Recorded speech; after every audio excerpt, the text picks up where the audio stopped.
هلمند والي د افغانستان اسلامي امارت رئیس الوزارا الله محمد حسن اخون حفظه الله تعالی سره ولیدله.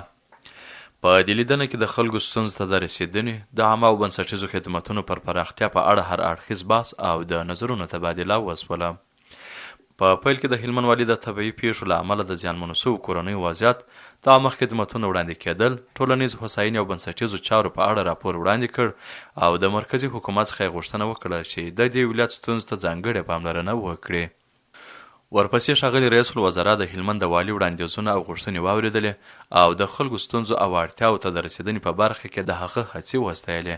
همدارنګه یې سیلاب ځپلو ته پر بیړنیو مرستو ټینګار وکړ او اړوند ادارو ته یې لارښوونه وکړله چې زیانمنو کورنۍ ته ژر تر ژره لازمې مرستې ورسوي.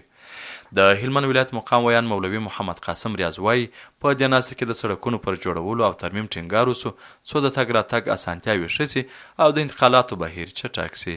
مسؤلو ادارو ته سپارښتنه وسوله چې په دې برخه کې جدي پاملرنې وکړي.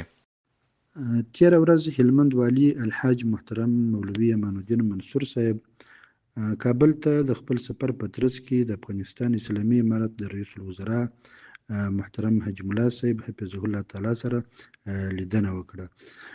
په دې لیدنه کې د خلکو ستونزو ته د رسیدنې، د عامه او بنسټیزو خدمتونو د پراختیا، د وروستیو ورښتونو د زیانونو او متضررو خلکو ته د مرستې رسونې په اړه او همداراز د یو لړ نورو موضوعاتو په اړه بحث او خبرې وشوې.